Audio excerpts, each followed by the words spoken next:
Okay, I found my cat.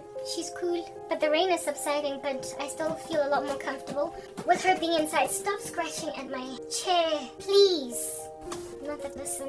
In my particular case, the equivalent of the tantamount of proxies, Iranian bat proxies, were all the minions that kept on pursuing me with witchcraft that I'm presently talking about right now. I am trying to help women in my country, South Africa, to conquer the darkness of misogyny. Never mind misogyny, but just the blatant disregard of God-ordained roles by both men and women that have also caused men to, upon blanket painting women as these rebellious, disrespectful psychopaths, have abused every last one of us. They have gone on right ahead and taken the wrong women.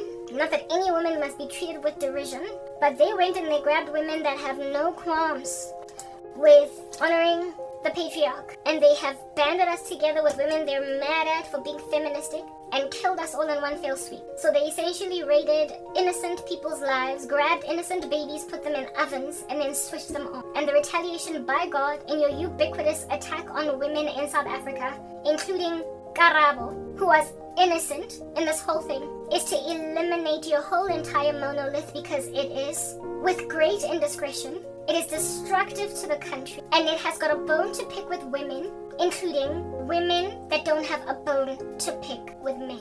You went and ubiquitously punished South African, especially black women, for the era of these disrespectful Jezebels all over the show, and thought that we all were the same thing. You blanket painted us and then endured God's daughters to a most heinous, excruciating, devastating banishment from society because you thought you could punish women with withholding from them basic things unless they grovel at your feet, and then you used witchcraft to make them salivate after you in spite of your lack of character. And when a certain group of women did not appropriately respond to your black magic because they're covered by the Holy Spirit, you then made them the worst of your victims. Due to how we don't respond and due to how you can't put us in our place the way that you have with worldly women. Listen, the thing that has been done to me is so poignant, it's so deep, it's so extreme, that if you don't have the Holy Spirit, if you have not God, you will suffocate under it. You are not going to make it. The thing that has been done to me for a decade is exactly the thing that has been getting done to black women in South Africa, in particular black women. But the only reason why my case looks as extreme as it does is because, like I said, Psalm 91, 1,000 fall on your side, 10,000 at your right hand, but it does not come near you.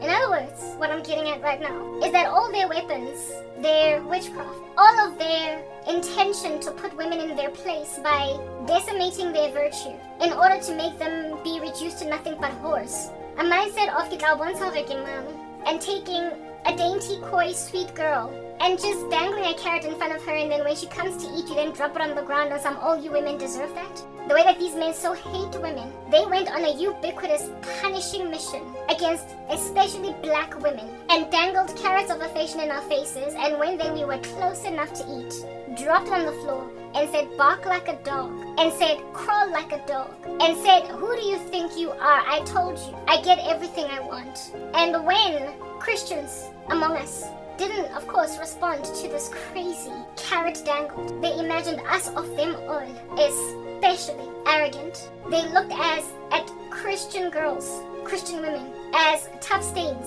as the ones by Bona. They looked at us as, who do you think you are, when all the other women I've done this to have eventually come to grovel at my feet. Except we did not grovel at people's feet for pride purposes. We did not refuse to grovel at feet because, do you know who I am? It was only because we don't tend to grovel at feet other than the feet of Jesus. For no other simplicity but the fact that we worship God and Him only. We refuse to worship men. And that only because it was the only right thing to do. We merely wanted to be godly. That's it. It was not an affront to men or a disrespect to men to honor God. It was a choice for our souls. It was a choice for our souls, the choice of which is not offered just to women, but the world. For God so loved the world that He gave His only begotten Son, that whomsoever shall believeth upon Him will not perish, but have everlasting life. The same God of which also said to us, all, come to me, all of you, who labor and are heavily laden, and I will give you rest. Take my yoke upon you and learn from me, for I am gentle and lowly in heart, and you will find rest for your souls. For my yoke is easy and my burden is light. He sent that charge out, that offer of grace, that olive branch out to men and to women. So therefore we all were given an opportunity to rightly worship where we ought, as opposed to laying ourselves prostrate before golden calves. Some of us made a decision to lay ourselves prostrate before the throne of grace. We chose Jesus and not a golden calf. Therefore, anybody at all that comes here and says, I will give you stuff if you will do ABC, it's not that we don't like you, or it's not that we're rejecting you. It's that we are rejecting idols and choosing Jesus. It's not about you.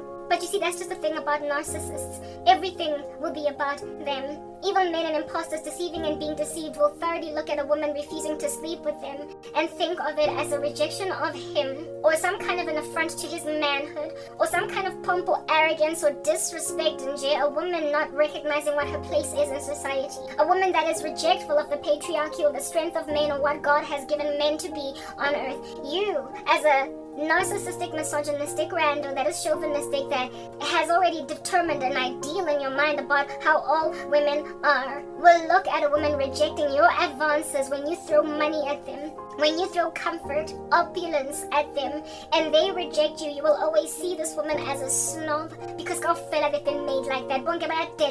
And so you will then ramp up and increase the heat, put babies in ovens and switch them on.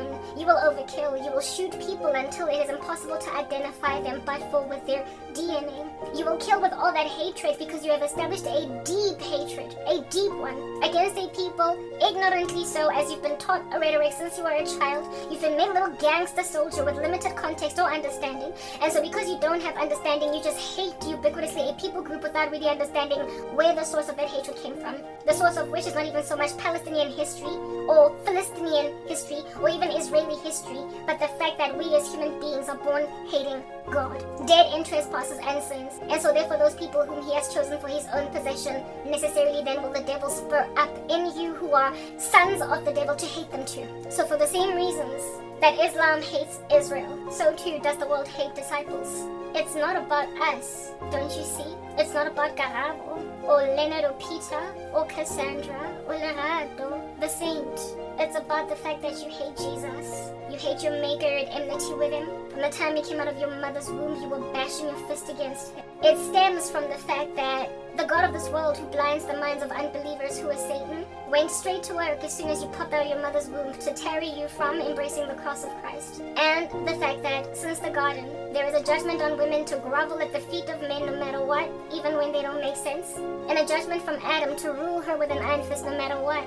With an iron fist, like I said, even when it goes against God. He will abuse his authority, and she will ignore that he's unreasonable in the way that she can't help but salivate after him. She will not have boundaries or restrictions as to how far she will go for a man, and neither will this man have boundaries or restrictions as to how far he will try to run her. He will therefore fetishize every iota of her, love her for sex and nothing else, and she will, in spite of being used so heinously, still abide, except if she has embraced the second Adam, and except if he has embraced the second Adam. There is a conglomerate of souls on the earth that are set apart, different from the rest. They know how they ought to think, they know how they ought to be, and they understand as men that hatred of women is uncouth, unsavory, and ungodly, and they understand as women that hatred of men is uncouth, ungodly, and unsavory. But they also understand as these respective genders that it is imperative to hate anyone at all, that they must hate that they might maintain their salvation, their sobriety, their God-likeness, their godliness. If anybody does not hate mother, father, brother, sister, they are not fit to enter the kingdom of God. So therefore, when a woman despises you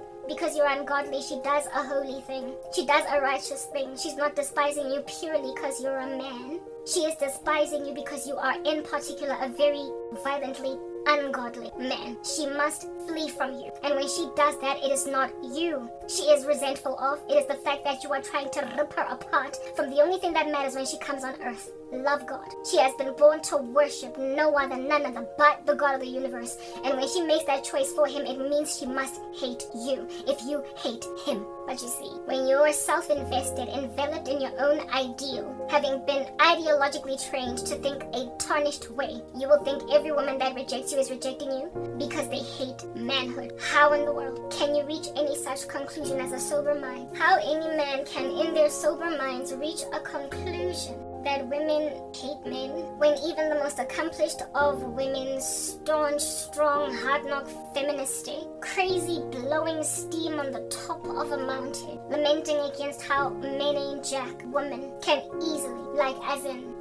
and she's on the floor giving candy or ripping candy out of the hands of a baby. Where when that same woman that's placarding, rioting against men because they're trash can easily be made to commit some of the most heinous and most abominable mistakes of her life simply because she fell in love. I mean, it happens all the time. It happens all the time. There are feminists in history that determined never to get married, that not only ended up married, gave these men children, and ended up super bitter after divorce because they told themselves, I will never, ever, ever, ever accommodate a man like that.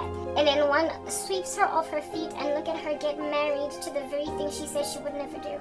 Long story short, it's a bit of a joke when feminists rock up on a mountaintop, when they elevate themselves and they bash their chests like King Kong against men, especially when they are raving heterosexuals. Understand, all it would take is for the right guy to rock up, sweep her off her feet to make her forget about her little placard, her Sharpie pen pencils, her picketing at the riot, at the rally, at the march, for her to abandon all that and allow herself to get fat, barefoot, and pregnant in the kitchen is to fall in love with the right kind of Casanova. The guy that will speak the right kinds of words, hook her up with a cocktail of enough pheromonic drugs, can bring down from a lofty height of crazy even the most staunch of feminists, because it's our nature to grovel thanks to the fall at the feet of men. It is our curse, and it is written in God's word that no one can deliver from the hand of. And so if no one can deliver from God's hand, if women are subject to the curse on their lives after the fall, to essentially desire the love of our husbands, men can always weaken us by simply offering us even an iota of love. But you see, you fall apart because you just can't love. You fall apart because you can't love. You fall apart because you won't love. You fall apart because it is within your strategy, these reverse psychology mind games that you all keep on playing. It's your plan. It's your strategy to withhold affection from women. You literally go out of your way to buy reverse psychology, act in the climate of the woman that you do like you don't like her. It's a whole man cave tactic. I've listened to enough of these crazy misogynistic channels on YouTube to understand that their plan to handle these feminist women is to withhold love from them when they don't realize that it is literally their biggest weapon to subdue them. All you do is just wrestle and poke away and prod away at a hornet's nest when you act typically misogynistic in the climate of a misandric woman. It is a powder keg of heads butting in some kind of an arena like bulls. And the end result is pretty much the end of the world, like proper. You just end up taking the mark of the beast, frazzling yourselves and upsetting God, getting yourselves the right penalty that is due. That's all that happens at the end of all that. But men, you are without excuse when you claim that women were crazy disrespectful and couldn't bend, couldn't mend, when you had all the evidences under heaven that you could ever run these streets with, that all it would have taken for you to grab lollipop out of the mouth of a child was to offer it a lie, some kind of a fib, some kind of a veil of affection. All you do to bring down a picketing, placarding protagonist for a feministic movement woman from that stage as a soapbox orator is to not even so much truly love her but merely promise her love, and she will quit her mission. But like I said, you have failed quite abysmally at that, haven't you? And so because you have failed, women have been strengthened against you, because with them having no incentive to salivate at your feet, seeing as you want them to salivate at your feet, all that they've done is fight and war and riot. And so you've only ever gotten worse and worse and worse against them. The way that you are so ill-equipped to fulfill your mission in the lives of women, you could not even deceive them into thinking you can love them enough for them to calm down at least for 5 years. Do you know that women of old, from the 50s, before these 50s, 60s, not 60s, but 20s, 30s, were basically long ago, before these feministic movements revolutionized how women are. Essentially, if they could say if it wasn't broken, we shouldn't have fixed it. They were happier than women today who are suffering from the severity of mental illness. They are more prone to things like cigarettes and drugs and drinking. They are drunks as badly as men are drunks. The population of women that are drunks leaves a lot to be desired. It is shameful. There was a time when it was the man that was out here perpetually dragging on a cigarette, puffing away, alongside with some kind of a cognac next to him, or a beer after work. Women were the ones that were largely sober, and yet in 2025, I've got a drunk for a female relative that drinks like a fish, like a man. And she's got manly habits now as a result. Miserable, macabre, depressed, and yet arrogant, pompous like a wife beater. If she had the muscles, she would properly, thoroughly beat the women down that are trying to put her in her place. But because she's weak and frail, because women are the weaker sex, you can't afford to be a drunk when you're so weak. You can't swing a punch and actually make any kind of dent. And yet you allow yourself to get that drunk, you'll get pinned down, man, you'll get raped. Given that level of exquisite debauchery in women, there is therefore now an exorbitant depression in them, and then they think that they can alleviate or eradicate this depression by sleeping with each other. They think they can just smooch each other and it'll all be better, except at the end of the day, the judgment is not that. From now on, your desire will be for your lover. That's what God said when he judged Eve. He didn't say to Eve, from now on, your desire will be for your lover. He said, from now on, your desire will be for your husband. So even these lesbians are vapid, they're vacuous, they're empty. Because the judgment on women is to desire men. It is to desire husbands. And so to retaliate by turning to lesbianism is only going to rob you of that which you need.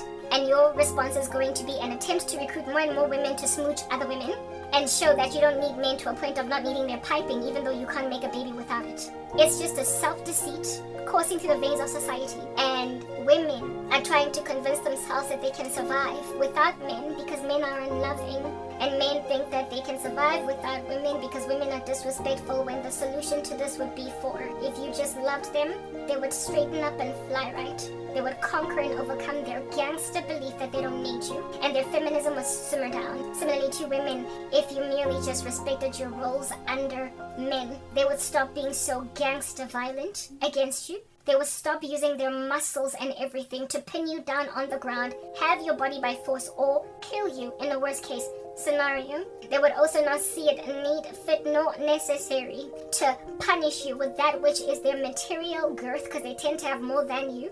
And in spite of having more than you, they still don't want you to have anything to yourself at all.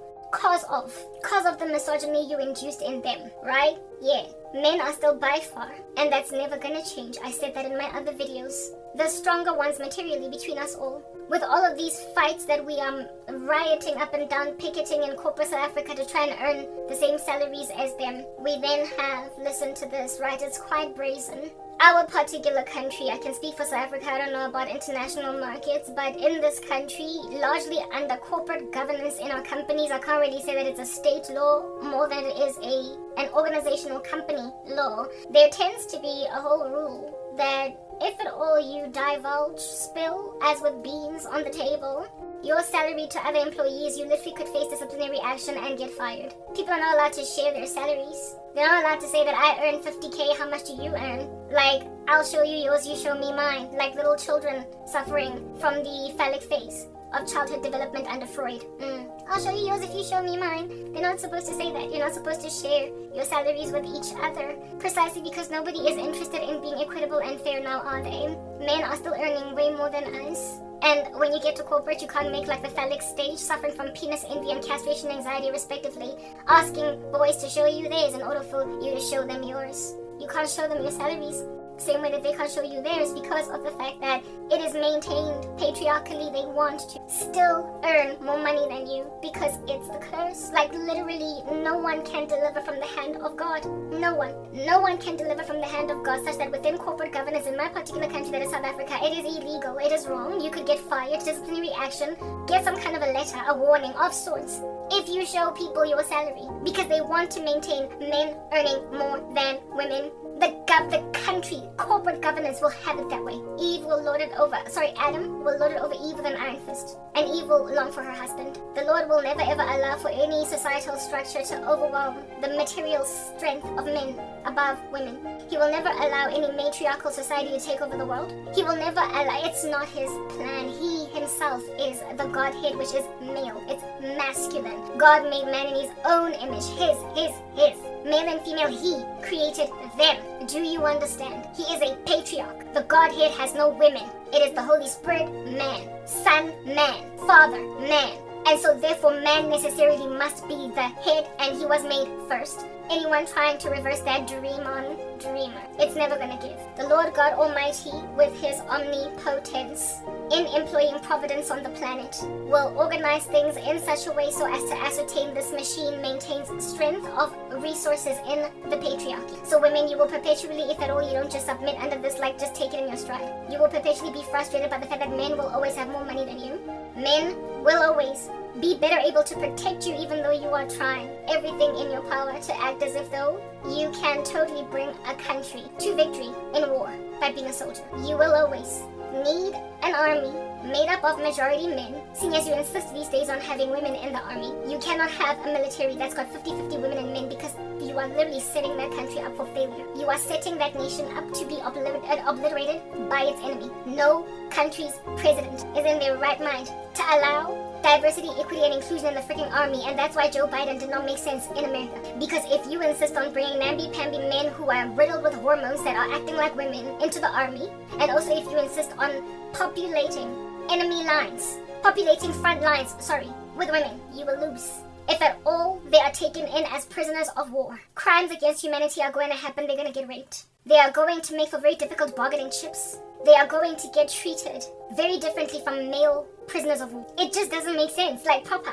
Like to deny basic facts, to deny the fact that you as a woman with curvature, hips, breasts, a cute smile, high cheekbones, long hair, long eyelashes, soft features, can stand before soldiers that have not seen their wives and girlfriends in months and not face the risk of rape is naive. So to throw yourself in the interest of I'm a woman, I can do it too, is to put yourself at the mercy of being undermined precisely because you're a woman, with the fact that you've got plumbing that men at war just don't have. You also don't have the muscles. So when you go head to head with them, no matter how much you're in the gymnasium, even a dude that doesn't even lift a dumbbell can pin you down. They're stronger than us in the worst way. Thicker necks, thicker skin, grander muscle mass, grander lung capacity, can outrun you, can out everything. You physically, brawn. They got that down in the worst way in comparison to. So because they got that down in comparison to you, you are naive to think that a holy God who loves women, who loves his daughters Eve, is going to, if you think God is going to hand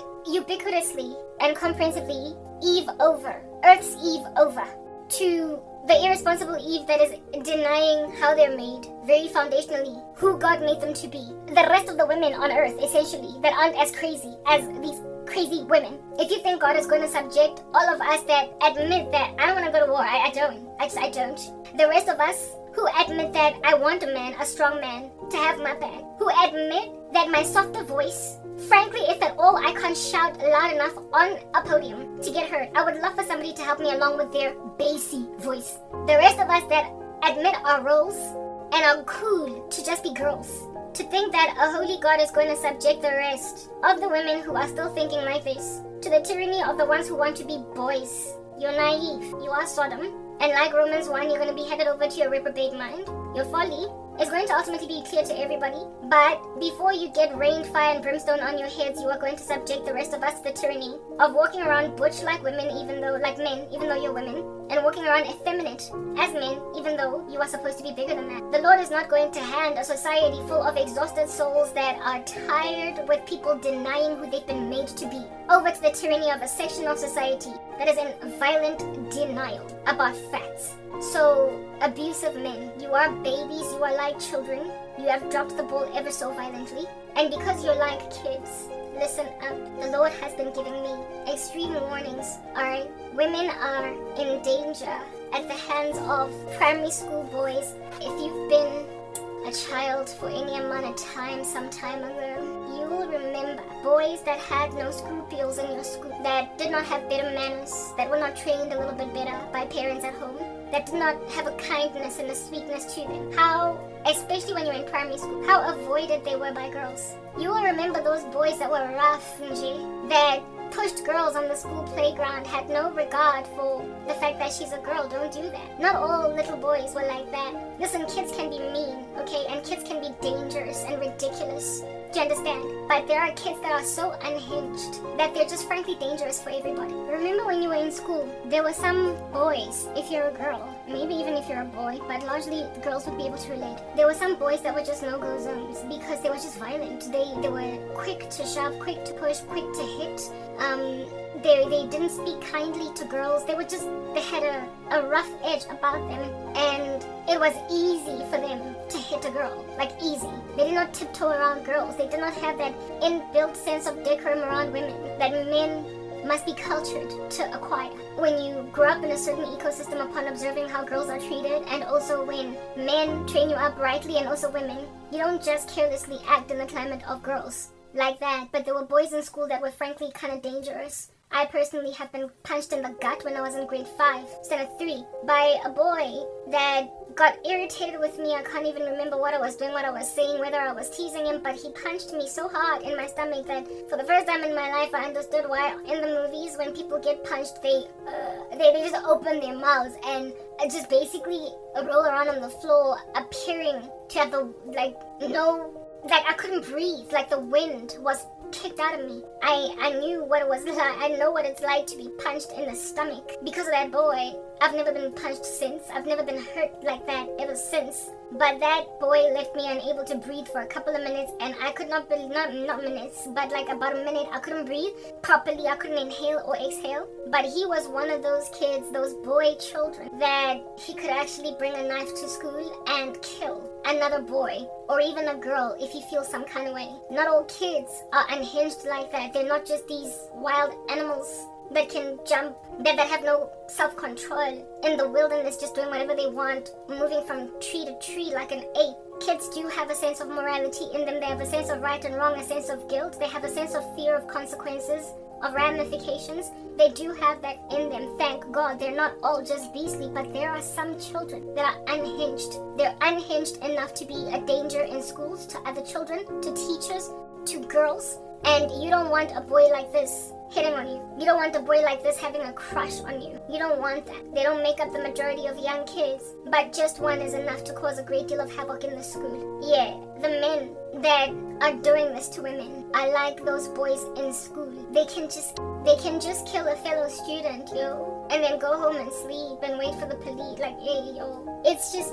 Earlier I said witchcraft. Before you just quickly go putting your hand in the cookie jar, getting your fingers grubby with the stuff, think twice, because you do not know what the devil can make you do because of an entity that comes into your body. All of us likely have demons before redemption, but how those demons get used really depends. Some of them can lie dormant and rear their ugly head one time in some argument inside the body of a person. But entities go right to work, almost like putting their hands together to eat grub when they're dealing with a Christian. And the level of violence I have seen in men that seem innocuous outside, their outward appearance and how they are, their social profile is so innocuous. They appear to be the kinds of men that would never harm a fly. They've got reputations that precede them in that regard. Sometimes they stand for women's rights. But when shrouded by closed doors of occult magic, the amount of blood they shed, the amount of blood they spill, it evidences a kid that never grew. It shows a child that was never groomed to be a man, that is very angry at being rejected. And instead of taking it out on video games, and maybe even teasing the little girl on something, you're not even that pretty, the way that most little boys do when they get rejected. He then goes to the extreme of killing another 12-year-old, another 13-year-old, another 10-year-old. That's when you know that a child is really unhinged, but by then, a 10-year-old girl is dead. A 13-year-old girl is dead. These men are still like boys that have never been trained manhood, and they get so angry at women that reject them that they kill them. So even though the woman might look 27, she might look 32, she might look 40 like Karabo. It's as good as we're still in grade 5 and everybody is 11, and this boy has a crush on you. You know how when kids have a crush on you, when you're still a child, boys, when they have a crush on the girl that they like, sometimes they're mean to her. They tease her. Huh? Why is your hair like that? Huh? Why is this? That's the innocuous way of these boys dealing with their feelings. It's how, before they mature into men, this is how these boys respond to a lack of acceptance. Just teasing.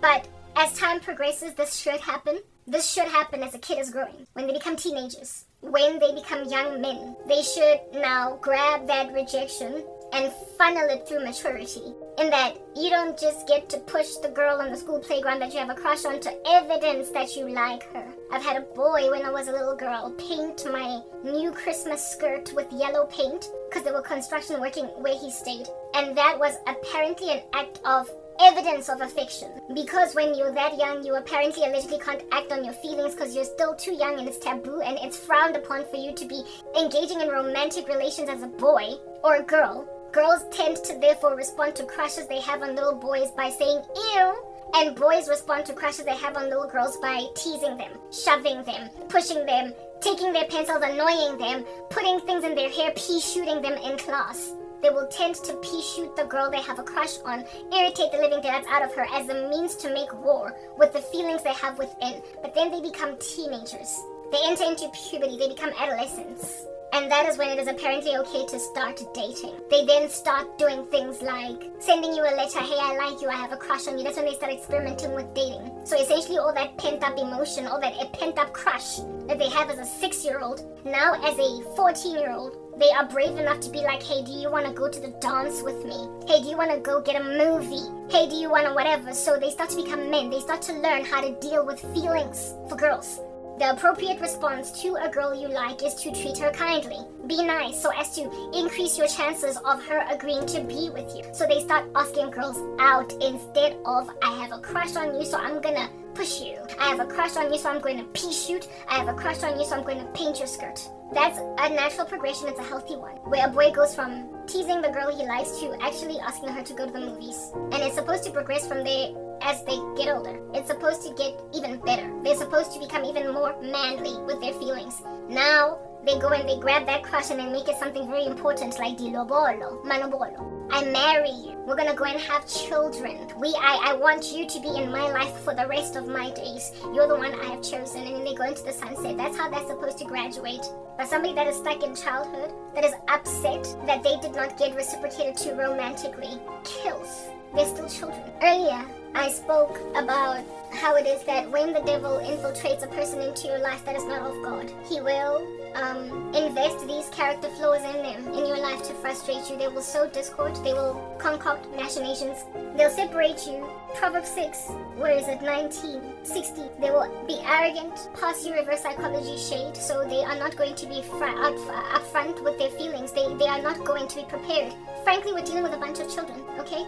It is only boys that when they have a crush on a girl are ashamed of it, because apparently it is shameful to be having crushes on girls, because that's stuff that only grown-ups do, right? That's how children feel about crushes. I know I felt that way. I was embarrassed by them. I didn't tell it to anybody because how dare I have these adult emotions. So men that are still very much trapped in their childish stage, and it's dangerous because they become like these unhinged kids who can kill girls, right? Rather than confess to Mbali that, can I go to the movies with you? I think you're pretty. That's what a teenage boy that's growing properly is supposed to. Ask the girl to the dance.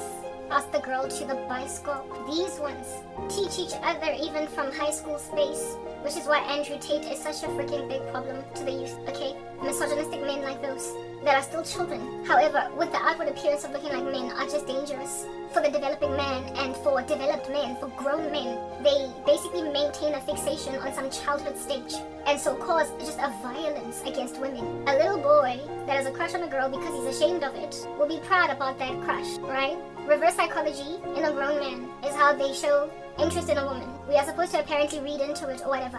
They will pretend they don't like you when they do. That's literally what boys do. Think about it. They will pretend they like you. They don't like you when you're the one they're looking at. They will act a particular way around you. A proud look. That's the first description in Proverbs 6. This is what the kind of man that infiltrates your life looks like. Look at me. I am beleaguered on all sides by men that want to marry me, and yet how many of them have actually slid into my DMs, dropped into my space?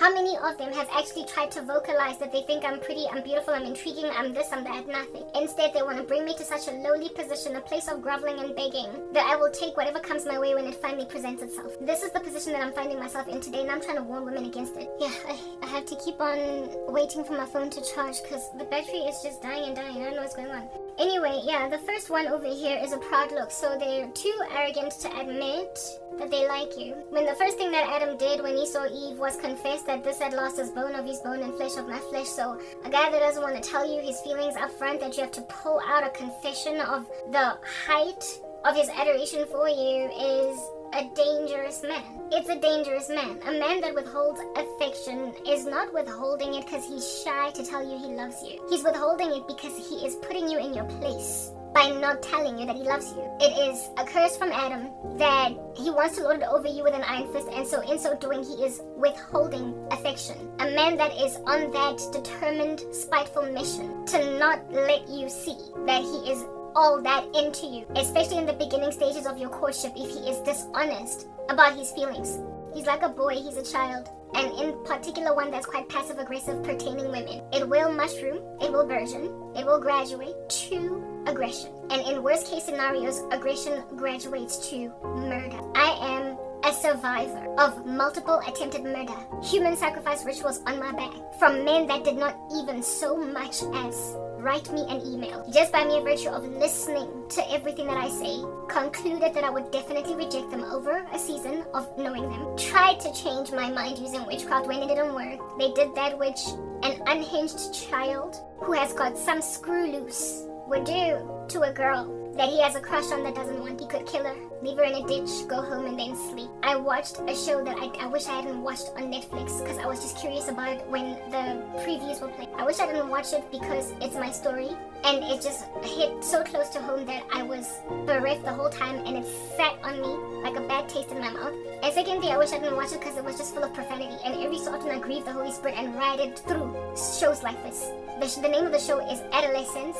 I wouldn't encourage anybody to watch it, especially considering it is so full of profanity. If there was no swearing in it, whatever, it wouldn't matter if people watched it. I personally didn't like it because it was too close to home. It was too close to home. I'm 40, and yet it was close to home. That show, as you can tell by the name of it, it was basically about a boy, a 13-year-old boy that killed a 13-year-old girl because he got rejected by her. It just left such a bad taste in my mouth because I could not see the difference between that boy and all the men that have put me in this hole. You might as well have put a 25-year-old man's suit on him, a 30-year-old man's suit on him, a 45-year-old man's suit on him, because the men that are all up in my grill range in age from around that, like 24, 5 to the oldest guy I think is like 63. That's all up in my grill like this. And yet they are all like that adolescent boy on a 13 that one day had a meeting with a girl in the park and killed her, stabbed her 7 times.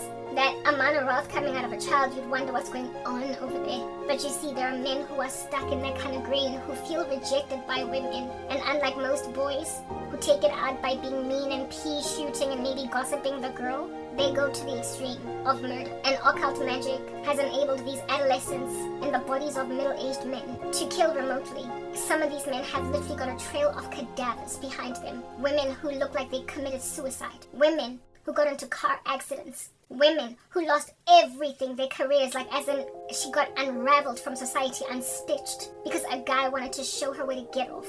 And then goes on to finish her off by driving over her body when he's done. So you disenfranchise a woman and leave her unemployed using wealth transfers. And then when she can't come up for air because she's still beautiful and because she's still rejecting you, seeing as you want to take care of her, now that she's unemployed, when she says no in the state of unemployment, more so do you feel entitled because according to you it's like, but you have nothing, Mus. How dare you reject me even when you're poor? When you had money, maybe you were walking around me like a stank because you were self-sufficient, had your own apartment and everything, you were successful, a young woman, a young entrepreneur. I've unhinged you, I've derailed you from your career. I've cursed you to oblivion, and you still won't get down on your knees and grovel at my feet. Most women, which is the thing that I'm getting to right now, settle for this. Because it's hard to watch your life fall apart. It's hard to lose a job that you were good at. It's hard, and without reason. It's hard to have to face the prospect of your house being foreclosed on, even though you took out a bond just 6 months ago. It's too early for you to be It's hard to be disenfranchised, it's what I'm getting at, okay? when you don't have anything, having had a recent history of having everything, and you do not know Jesus from a bar of soap, understand that as a woman, you are going to, albeit having what you call principles and values, take what these guys are offering. They show up conveniently at your doorstep when you are high and dry, having come from a season of living in springs of water, and they will offer you themselves. And even though you were grossed out last year, now it's apparently a necessary evil for you to do this thing. Men who derail women like that and then feel proud that they prospered to pin down a woman that historically didn't want him, when they meet somebody that still says no because they hold on to their virtue or whatever, that's when they feel like we are arrogant. Some of us, of which upon rejecting him, are only rejecting them because we are godly and so we don't go out like that. Some women, however, have a willpower, a strength of character, and they just choose not to go out like this, and they would much rather ride out poverty and try to do things still by the book. It is the ones that try to do things by the book that find themselves in the ground, or the ones that even though they didn't do things by the book, now that they decided Uthi lo muntu lona is disrespectful, I'm not going to carry on with this guy, like he treats me like trash. When they try to walk out, then they die. Bit of a Karabo Mugwena. They pass away from entitled men who are still boys, who, unhinged by the prospect of rejection from girls, can drive a knife 7 times into her body. I think that show Adolescence is not based on a true story. I don't think so. If it is, then it's quite sorrowful that that's a thing. But one of the things that they mention in that show, Adolescence, I'm sorry, that is rain, okay? One of the things that they where's hail? Nochal. One of the things that they mention in Adolescence is that Andrew Tate has something to do with inspiring those kids into feeling entitled to sex from other girls, from basically the opposite sex. And if you don't get it, it makes you a wuss or whatever. So based on the theories and ideologies of a misogynistic man, here is a 13-year-old boy killing a girl because he was sick and tired of being in the group of boys that were perpetually rejected by girls. The whole 80-20 thing, where apparently 80% of women are attracted to 20% of men, inspired a boy that felt like he was in the 80%. A boy that felt like he was in the 20%, in the 80%, basically of men that women are not attracted to girls. Him feeling that rejected, then made a decision to kill a girl. That show left a bad taste in my mouth because of the spiritual war that I am in. I don't think it's based on a true story, and if it is, it's quite sombering and sobering. But even if it's not based on a true story, it is certainly inspired by things that are happening on Earth right now. We are living in an age where kids are taking weaponry to school and killing. And we are also living in an age where hatred of women is so extreme that little boys now are becoming violent against little girls in ways that historically was not the case. And in the worst case scenario, even death. Even death. Those boys that are 13 manifest awkwardly and outwardly too in grown men. But because these men are grown and they have gone through better training than that, they're not so quick to whip out a knife and stab a woman 7 times in a park. But they have found a weapon that is spiritual to do that. Literally feeling as if though a woman that you're in love with that does not want you back cannot live unless she's with you. So you go back to the drawing board over and over and over and over again to do a human sacrifice ritual, not realizing that the only reason you're doing that is because you never graduated from being mean to the girl you have a crush on, to actually asking her out. You are still under the curse of Adam, who will try to lord it over Eve and try to punish Eve with her insatiable desire to have a husband. You are still in the curse, and being in the curse can only graduate to hating a woman so much that you would kill her. Whereas Christ says, love her the way that I have loved the church and gave my life up for her. It is an immaturity on the part of worldly men that, given that we are living in 2025, such a horrible society as this, you can't afford as a woman to first and foremost not give your life to Christ, and secondly be unequally yoked. You can't afford to be unequally yoked. with an unbeliever. Because gone are the days where women married to unbelievers or men married to unbelievers merely endure the tyranny of not having their spouse come to church with them on Sunday.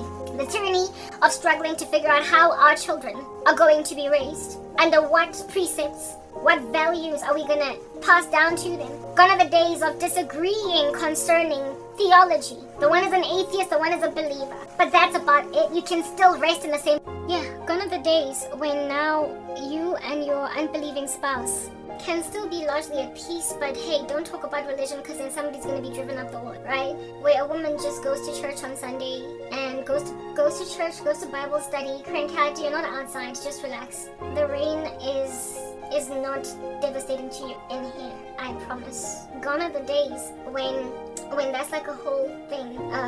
The times have changed. They're exceptionally evil, and Satan is exceptionally desperate. So when people get unequally yoked in this 2023, in this 2025, I don't know why I say 2023. Maybe I'm thinking about the attack on the 7th of October. When things get that far, all right, now there are cases in increasing measure of just dead spouses, like accommodating an unbeliever and the next thing you pass away. The height of malevolence by demonic entities is increasing. Understand, we are closer to a time in history where the restrainer is going to be removed. And so what demons can do through people who are demon possessed is also going to be that much more nefarious. And in the run-up to, that level of chaos is going to ramp up. So no longer are you going to be just in disagreement, happy to agree to disagree with your unbelieving spouse. Now it's a knife through your heart. Now it is an axe at the back of your head. If at all ungodly men can so butcher in South Africa, which is the worst country to live in as a woman, if they can so butcher godless women, if they can just massacre women that don't know God, if they can chop up their bodies into many parts and put them in a duffel bag and then leave it on a street corner to be found by walkabys, if that's how ungodly men can kill ungodly women, what in the world do you think is going to happen when a man is now also hyper agitated by the spirit of God? Earlier, I spoke about that game, Doomsday whatever, okay? And in that show, there was this chunky entity, or big chunky zombie, that couldn't be easily killed. You had to have the right artillery. I'm a Christian, and I have days when I drop the ball. I'm a Christian, and I have days when, never mind dropping the ball, but I'm just not as feverish in a spiritual state or space of consecration as I sometimes am. There are some days where you are more prayerful than others. There are some days where you are fasted and others where you are not. There are some days when you are seasonally compromised and you will come back and snap out of your crappy trash again. But for now, you are just allowing yourself to consume profane shows on Netflix. What I'm trying to get at is that Christians have ups and downs, ebbs and flows. They have seasons where they grieve the Holy Spirit, where they disappoint God. So they're not the best warrior for the minute. They're not in the best position to be in the front lines of battle. And when you are married to an unbeliever, you are literally sitting in the front lines, in front of enemy lines. You are neck on neck with an enemy. It's like this is your camp and this is their camp. All the warriors are a kilometer away from the front lines. Some of them are in triage. Some of them are in the dormitories because they're taking turns to be in the front lines. They're more inland. But there are soldiers that are so in the front lines that they get woken up by bombs in the middle of the night. They are so in the front lines that they can't sleep but for just 2 hours, each on a rotating cycle. And soldiers that are at enemy lines, like in front of each other. I'm sorry, that's the rain. Soldiers that are right at the front lines, be they for God or for the devil.